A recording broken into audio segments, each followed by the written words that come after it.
Steph, we're all familiar with your two-way presence on the court every night, but can you take us into that block at the end of regulation? Um, just kind of a read and react type situation. Like obviously, I'm not in that position very often to pull over, use verticality and all that. But the read and the timing was perfect, and just knowing time and score. Drew was on full head of steam downhill. I left my man in the corner, hoping Klay would cover too, and again just made the right read. Like it's all basketball is at the end of the day. Sometimes you get it right, sometimes you don't. But just with the energy in the crowd and down the stretch, the run that we went on and contribute on both ends, it was a fun way to end regulation and to carry that momentum into overtime was huge. Steph, do those kind of plays mean maybe more to you sometimes because you don't do that every night? I mean, the half court shots and the long threes, and you do those fairly regularly. So do you get a little more juiced up maybe sometimes when you deliver a block that saves a potential winning basket? Yes, just because it's all context and like what's going on right now in our season. Everything's kind of related to what's happening now, and we need a win. We needed a win. We needed to figure out a defensive identity that would help us, and we did that a good portion of the game. Milwaukee's a great team, so they made it tough on us all night. But to your point, to hit a couple of big shots down the stretch, and then find yourself in a position where you can't make a play on the other side. I think it gives everybody a good boost because it's shocking. When I think I got more compliments about that in the locker room than any shot I made tonight, which it speaks for itself. And Steph, Steve said he thought this from the opening tip to the final overtime buzzer that this group was energized and playing a complete game.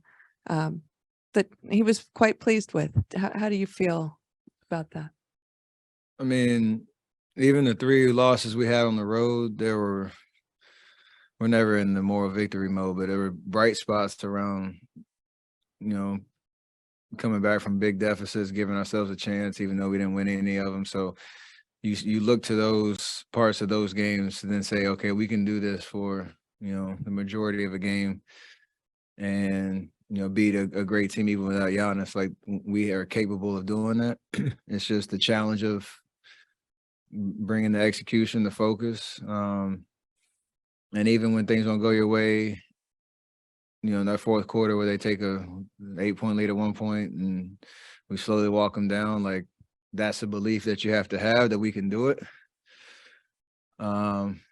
And we're playing that kind of revolving door right now of, being able to show it, then not, then, searching for it. And obviously the Chase Center has been great for us. So we have to figure out a way to take that on the road with us with some games coming up. And we know we're capable of doing it. We just got to do it. Steph, we're used to seeing these kind of joyful celebrations from you, shimmying or the night. When you get that 3 in overtime and you kind of mean mug the crowd, I was tired. What's going through your head? I was just exhausted. Slow walk to the bench, take advantage of the full 3-minute timeout. Don't yell because that requires oxygen. Like that's literally it. Just trying to conserve, nothing to do with the context of the win at all. Nah, conserve energy. Obviously, there's reactions to the game, and you feel good about yourself. And there was a certain toughness and grit that we showed. That was with the facial expression, but I was just tired. We haven't asked you kind of about this Andrew Wiggins situation. Have you been in contact with him? But just where are you at on that? Obviously, he's been away now more than 3 weeks. Friend to friend, teammate to teammate, just sending him support. This is a tough situation in terms of him being away for so long, but necessary. Life is bigger than basketball, and whatever him and his family going through, that's all that matters. And whenever he's ready to come back, I'm sure he will. That's how he's built in terms of being available. And I know he's missing, the vibe and being with us, and we miss him too. So It's interesting. There's such a big spotlight on what we do on a daily basis, and the fact that we have so many people that rely on us on a daily basis.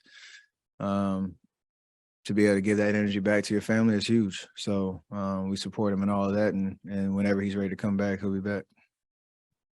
Did you think you would come back this sharp? I mean, you were gone for about a month with this injury, and at times you've come back quickly, but to be shooting as well and playing as well as you have, is that a function and part of the stage of the season and how much your team needs you? Or how do you sort of look at these 4 games this first week back?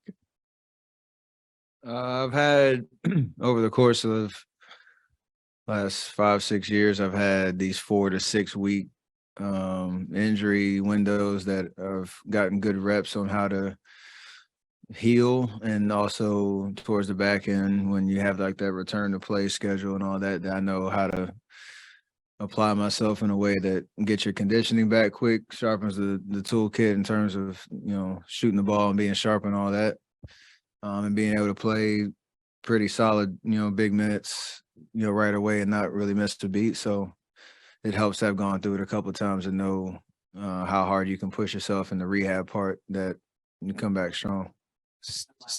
Steph, before the game, Klay gifted a young man a wheelchair who needed it to play basketball.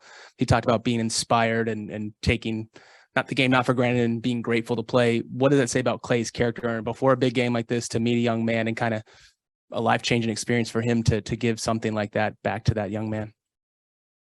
It's huge. It speaks to how blessed we are that the game we get to play gives you a platform to connect with people in all different walks of life, and leverage just that moment to make that guy feel seen and celebrate him and support him. We all had opportunities to do that throughout our careers and our years, and that's the cool part about what we get to do. For him to do it before the game and take a little bit of a time, it's very obviously a selfless fact, and not surprised that Klay's that type of guy. But it's the beauty of what basketball is and this platform that we have. Great, thank you.